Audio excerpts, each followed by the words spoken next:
BRS party సంబంధించిన శ్రేణులు ఒక్కసారిగా మీడియా ఛానళ్ల పైన పడ్డరు. ఎవరైతే ప్రశ్నిస్తూ ఉన్నారో గతంలో 10 సంవత్సరాల పాలనలో ప్రశ్నిస్తున్నటువంటి గొంతులను నొక్కేసేటువంటి ప్రయత్నం చేసిళ్ళు. ఏదైతే చట్ట విరుద్ధ పనులకు కార్యకలాపాలకు పాల్పడుతున్నటువంటి సందర్భంలో నిలదీసినటువంటి వ్యక్తులను సైతం కూడా వాళ్ళు మట్టుపెట్టినటువంటి సంఘటనలు కోకొల్లులు. సో ఇదే తరుణంలో ఒక పక్కన ప్రతిపక్షంలో ఉన్నప్పుడు ఇట్లాంటి దాడులే, అధికారంలో ఉన్నప్పుడు ఆ విధమైనటువంటి దాడులకు పాల్పడ్డటువంటి బీఆర్ఎస్ పార్టీకి సంబంధించినటువంటి నేతలు, బీఆర్ఎస్ పార్టీ బీఆర్ఎస్వి నేతలైనటువంటి గెల్లు శ్రీనివాస్ ఎవరైతే ఉన్నారో, మరి గెల్లు శ్రీనివాసు పరపతి పతారు ఎంత ఉన్నదో జనాలకు అందరికీ ఎరికే, కానీ ఆయనే కొంతమందిని వేసుకొని బీఆర్ఎస్వి నాయకులను కానీ బీఆర్ఎస్ పార్టీకి సంబంధించినటువంటి నేతలను వేసుకొని కాసేపటి క్రితమే ఆయన ఒక ప్రెస్ మీట్ పెట్టిండు.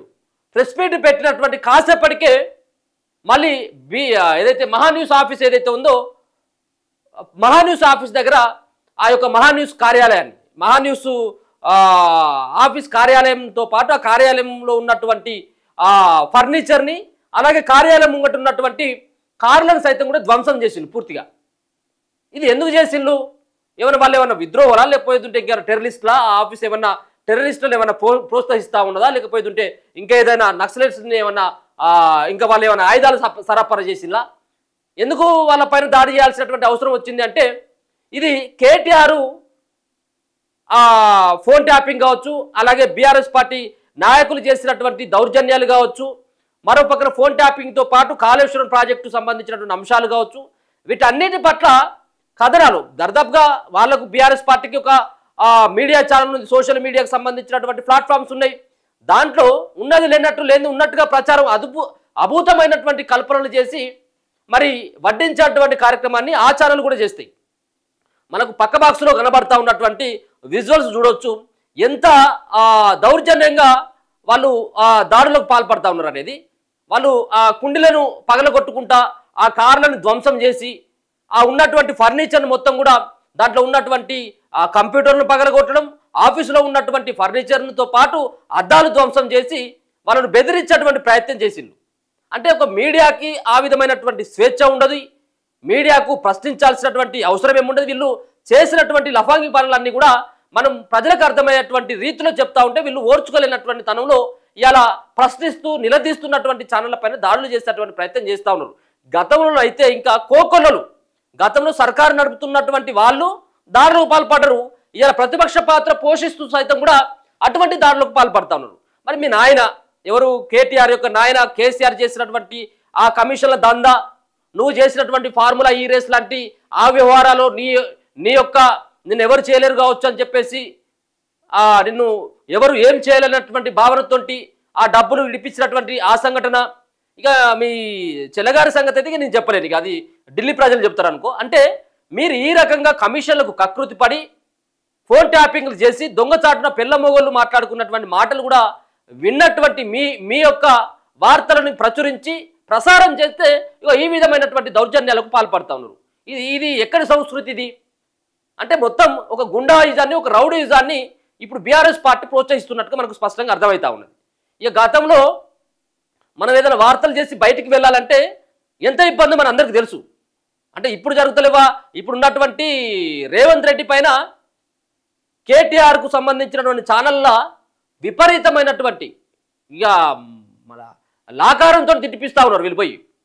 అయినా దాడులు అయితే చేసినటువంటి సంఘటనలు కనబడతలేవు, ఆఫీసులకు పోయి పలగొట్టినటువంటి సంఘటనలు కనబడతలేవు. కానీ ఒకవేళ కనుక తప్పుడు ప్రచారం చేసినట్లయితే కేసులు పెడతా ఉన్నారు, అది కాదనట్లేవు, కేసులు పెడతా ఉన్నారు ఈ ప్రభుత్వం కూడా.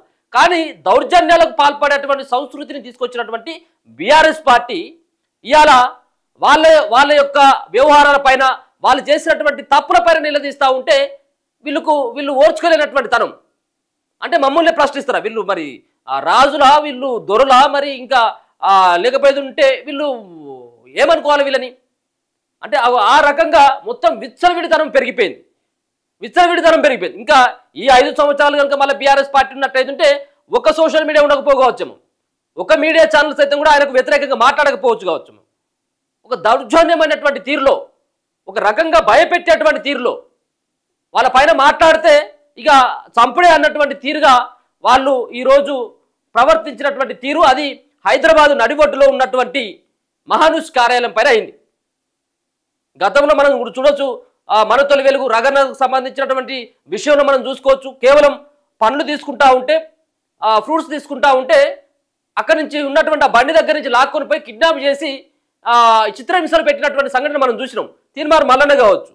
సో ఇట్లా ప్రశ్నిస్తున్నటువంటి వాళ్ళతో పాటు మిగతా ఉన్నటువంటి ఏదైతే షార్ట్లైట్ ఛానల్స్ ఉన్నాయో అవన్నీ కూడా వాళ్ళ దారిలోకి తీసుకొని వచ్చి కథనాలు నడిపిల్లు కదా.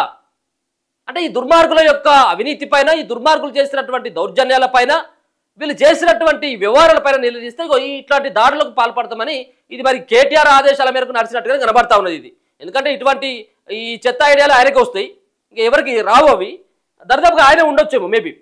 ఆడ ప్రెస్ మీట్ పెట్టే కాసేపటికే ఈ వ్యవహారం అయిపోయింది. న్యూస్ ఛానల్ ఆఫీస్పై బీఆర్ఎస్ శ్రేణులు దాడి, ఫోన్ ట్యాపింగ్ కేసులో కేటీఆర్ పై అనుచిత ప్రసారాలు చేశారని ఆగ్రహం, కార్యాలయం డోర్లు, స్టూడియో కార్లు ధ్వంసం. కేటీఆర్ హెచ్చరించినటువంటి కాసేపటికే, మరి కేటీఆర్ హెచ్చరించినటువంటి కాసేపటికి అయిందంటే ఏందిగా? కేటీఆర్ అక్కడి నుంచి ఆర్డర్లు చేసిండు సారు, ఇక్కడ వీళ్ళు అమలు చేసిండు. ఎంత దుర్మార్గులు, ఎంత దుర్మార్గం పని. ఫర్నిచర్ మొత్తం ధ్వంసం చేసి కార్లు గీర్లు అన్ని మొత్తం పగిలిపోయింది.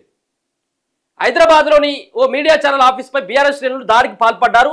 ఆఫీస్ డోర్లు, స్టూడియోతో పాటు కార్యాలయం బయట నిలిపి ఉంచిన కార్లపై బండరాలు వేసి ధ్వంసం చేసిండ్రు. ఫోన్ ట్యాపింగ్ కేసులో బీఆర్ఎస్ వర్కింగ్ ప్రెసిడెంట్ కేటీఆర్ పై అనుచిత కథనాలు ప్రసారం చేశారని, ఇప్పుడు ఆయన పైన మంచి అయితేనేమో కల్వకుంట్ల వారి ఖాతాలోకి పోతాయి, ఇక చెడు అయితే మాత్రం ఇది మంది మీదకి నెట్టేసేటువంటి ప్రయత్నం చేస్తూ ఉంటారు.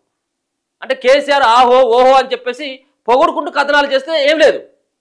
కానీ కేసీఆర్ చేసినటువంటి, కేటీఆర్ చేసినటువంటి ఈ వ్యవహారాల పైన మాట్లాడితే ఇటువంటి కేసులు గతంలో కేసులు పెట్టిళ్ళు, ఇప్పుడేమో నేరుగా దాడిలోకి దిగుతా ఉన్నారు. ఇటువంటి వ్యవహారం చేసి బీఆర్ఎస్కు సంబంధించినటువంటి నాయకులతో పాటు బీఆర్ఎస్కి సంబంధించినటువంటి నాయకులు, అది గెల్లు శ్రీను, కేటీఆర్కు దగ్గరగా ఉన్నటువంటి మిత్రుడు గెల్లు శ్రీను ఆధ్వర్యంలో ఇదంతా జరిగినట్టుగా తెలుస్తుంది. వీళ్ళను వదిలిపెట్టవద్దు, అసలే వీళ్ళను బహిరంగంగా వీళ్ళను ఏదైనా చేయొచ్చు. ఎవరు ఇటువంటి ధ్వంసం చేసినటువంటి ఒకరిని చూసి ఒకరు రెచ్చిపోతాడు. ఏం గుండాగిరి, ఇంకా వాళ్ళ గవర్నమెంట్ ఉన్నదని చెప్పేసి అనుకుంటా ఉన్నారు, ఏందో తెలియదు. అలా సీసీ కెమెరా సంబంధించిన విజువల్స్ కూడా మనకు స్పష్టంగా కనబడతా ఉన్నాయి. ఆ కార్లు ధ్వంసమైనటువంటి కార్లు చూసుకోవచ్చు. కార్లు ధ్వంసం అయిపోయినాయి, ఆడ ముంగట నిలబెట్టినటువంటి కార్లు ధ్వంసం అయిపోయినాయి. ఇక అక్కడికి వివిధ ప్రజాప్రతినిధులు కూడా అక్కడికి వెళ్ళి లోపట పొన్నం ప్రభాకర్ సైతం కూడా వచ్చి ఉన్నటువంటి ఈ దాడి పట్ల ఆయన కూడా మాట్లాడేటువంటి ప్రయత్నం చేస్తూ ఉన్నాడు.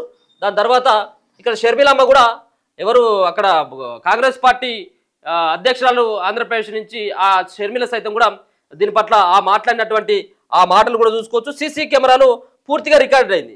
అంటే వాళ్ళు ఏ విధంగా వచ్చి దౌర్జన్యంగా దాడి చేసిండ్రు, ఏ విధంగా వాటన్నిటి కుండీలు గిండులు అన్నీ పగలగొట్టిలు అనేది మనకు, సో ఇవన్నీ విజువల్స్ స్పష్టంగా కనబడతా ఉన్నాయి. సో వాళ్ళు ఏమేమి మాట్లాడింది అనేది కూడా ఒకసారి వినేటువంటి ప్రయత్నం కూడా చేద్దాం. ఇదంతా కూడా ఇది అక్రమంగా ఒక దౌర్జన్యంగా ఒక మీడియా సంస్థల పైన దాడులు చేసడం అనేది ఇది సరైనటువంటి పద్ధతి కాదు. కేటీఆర్, నువ్వు చేసినటువంటి వ్యవహారాల పైన మీరు చేసినటువంటి మీ ప్రభుత్వ హయాంలో కొంతమంది వ్యక్తులను నియమించుకొని దొంగచాటుగా జడ్జిల ఫోన్లతో పాటు వాళ్ళ కుటుంబ సభ్యుల ఫోన్లు, హీరోయిన్ల ఫోన్లు, హీరోల ఫోన్లు, రియల్ ఎస్టేట్ వ్యాపారుల ఫోన్లు, చాలామంది ఆడోళ్ళే మొగోళ్ళే అనేటువంటి తేడా లేకుండా ఏ విధంగా ఫోన్లు ట్యాప్ చేసిందో ఆ సంబంధించినటువంటి మాటల పట్ల, వాళ్ళు చేసినటువంటి వ్యవహారాల పట్ల ఒక పక్కన సిట్ విచారిస్తూ ఉన్నది, మరో పక్కన ఏసీపీ కేటీఆర్ను విచారిస్తూ ఉన్నది, కాళేశ్వరం కమిషన్ కేసీఆర్ను విచారిస్తూ ఉన్నది. ఇట్లా రకరకాలైనటువంటి కుంభకోణాల్లో లంబకోణాల్లో ఇరుక్కపోయినటువంటి మీ గురించి ఒక పక్కన విచారణ కమిటీలు ఏవైతే ఉన్నాయో ప్రభుత్వం వేసినటువంటి విచారణ సంస్థలు దర్యాప్తు చేస్తూ ఉంటే ఆ దర్యాప్తులకు సంబంధించినటువంటి అంశాలని కేవలం ప్రశ్నిస్తే మాత్రం ఇట్లాంటి దాడులు పాల్పడతావు. సో ఇది సరైనటువంటి పద్ధతి కాదు. ప్రభుత్వం కూడా ఇటువంటి వాళ్ళపైన ఖచ్చితంగా కఠినమైనటువంటి చర్యలు తీసుకొని మీడియా స్వేచ్ఛకు భంగం కలగకుండా చూడాల్సినటువంటి బాధ్యత మాత్రం ప్రభుత్వం పైన ఉన్నది. ఇది చాలా దారుణం. ఫోన్ ట్యాపింగ్ జరిగింది అన్నమాట వాస్తవం. ఎందుకంటే నా ఫోనే ట్యాప్ చేశారు. ఈ విషయం వైవి సుబ్బారెడ్డి గారు మా ఇంటికే వచ్చి నాకు చెప్పడమే జరిగింది. ఫోన్ ట్యాపింగ్ చేయడం చాలా దారుణం. ఇది ఇన్వేషన్ ఆఫ్ ప్రైవసీ. ఇంతమంది ఫోన్లు ట్యాప్ చేశారు అన్న విషయం మొట్టమొదటిసారిగా దేశంలోనే ఎక్కడా లేని విధంగా ఇంతమంది ఫోన్లు ట్యాప్ చేశారు అన్నది చాలా ఘోరం, చాలా భయంకరంగా దీన్ని ఎగ్జిక్యూట్ చేశారు. ఇది కేసీఆర్ గారు, జగన్మోహన్ రెడ్డి గారు జాయింట్ ఆపరేషన్ గా చేశారో లేకపోతే కోఆపరేషన్ గా చేశారో, షేర్డ్ ఇన్ఫర్మేషన్ గా చేశారో తెలియదు, కానీ ఇది జరిగిందన్నమాట వాస్తవం. వాస్తవాలను బయట పెడుతున్న మీడియా మీద దాడులు చేయడం కాంగ్రెస్ పార్టీ ఖండిస్తుంది. చాలా చాలా అరాచకం. మహా టీవీపై జరిగినటువంటి దాడి ప్రజాస్వామ్యం మీద జరిగిన దాడిగా భావిస్తుంది కాంగ్రెస్ పార్టీ. ప్రజాస్వామ్యంలో మీడియా 4వ స్తంభం. తప్పకుండా తప్పును తప్పుగా ప్రజాస్వామ్య పద్ధతిలో ప్రజల ముందు వచ్చేటువంటి బాధ్యత కలిగినటువంటి ఈ వ్యవస్థలో తమకు వ్యక్తిగతంగా వ్యతిరేకంగా వార్తలు వస్తున్నాయని ట్విట్టు ద్వారా రెచ్చగొట్టి కార్యకర్తలను ఉసుగొల్పి దాడి చేయించడం అంటే వారి యొక్క రాజకీయ విలువలు ఏ విధంగా తగ్గిపోతా ఉన్నాయో స్పష్టమవుతా ఉంది. శాశ్వతం అధికారం ఎప్పుడు ఎవరికి కాదు. అధికారంలో ఉన్నప్పుడు ఒక రకంగా, అధికారంలో దిగిపోయిన తర్వాత విమర్శలను తట్టుకోలేనటువంటి పరిస్థితుల్లో ఈ విధంగా పరితెగించి మీడియాపై దాడి చేయడం అంటే వారికి ఉన్నటువంటి విచక్షణ ఏ విధంగా కోల్పోతున్నారు, ఏ విధంగా ఫ్రస్ట్రేషన్, అసహనానికి గురవుతున్నారో అర్థమవుతా ఉంది. నేను హైదరాబాద్ జిల్లా ఇన్ఛార్జి మంత్రిగా ఇప్పుడే గౌరవ ముఖ్యమంత్రి గారితో కూడా మాట్లాడడం జరిగింది. పోలీసు అధికారులకు కూడా కఠినంగా చర్యలు తీసుకోవాలి. ఇది ఎవరు రాజకీయాలకు అతీతంగా ప్రజాస్వామ్యమైనటువంటి మీడియా మీద దాడి చేసిన సందర్భంలో కానీ, ప్రభుత్వ ఆస్తులు కానీ లేదా వ్యక్తిగతమైనటువంటి సంస్థల ఆస్తులు కానీ, హైదరాబాద్ నగర బ్రాండ్ ఇమేజ్ కు సంబంధించి హైదరాబాద్ సంబంధించినటువంటి ఒక మంచి స్వేచ్ఛ, శాంతి భద్రతల వాతావరణానికి భంగం ఎవరు కల్పించినా కఠిన చర్యలు తీసుకోవాల్సిందే. నేరుగా సీసీ కెమెరాల ఫుటేజీలు ఉన్నాయి. ప్రత్యక్షంగా వాళ్ళు కూడా కొన్ని టీవీలో లైవ్ చూపించడం చెప్తా ఉన్నారు. ఏమి జరిగినా ఇది కుట్రపూరితంగా ప్రణాళిక ప్రకారంగా నాయకులే రెచ్చగొట్టి కొంత పోల్చేటువంటి వాతావరణంలో కూడా ఈరోజు ఈ కార్యక్రమం, ఈ వ్యవహారం జరిగింది. తప్పకుండా ప్రజాస్వామ్య పద్ధతిలో కాంగ్రెస్ పార్టీ, నేను, మా గౌరవ రాజ్యసభ సభ్యులు, అదేవిధంగా టెంపుల్స్ చైర్మన్ ఎమ్మెల్సీ వెంకట్ గారు, అనిల్ గారు, అందరం కూడా, మిగతా పార్టీ అంతా కూడా ఈ యొక్క సిబ్బందికి, వీరికి అందరికీ అండగా ఉంటుంది. జర్నలిజం కు, ప్రజాస్వామ్యానికి కాంగ్రెస్ పార్టీ ఎప్పుడు అండగా ఉంటుంది. అయితే ఈ దాడి పట్ల తప్పకుండా విచారణ జరుగుతోంది. ఇప్పటికే కొంతమంది దోషులను పట్టుకోవడం జరిగింది. మిగతా వాళ్ళందరూ కూడా తప్పకుండా చట్టపరిధిలో చర్యలు తీసుకోబడతాయి. ఎవరు ఎక్కడ ఆందోళన చెందాల్సిన అవసరం లేదు. అంతా కూడా ఇటువంటి పరిస్థితులను ప్రభుత్వం నిశ్చితంగా, కఠినంగా వ్యవహరించేటువంటి బాధ్యత తీసుకుంటుంది.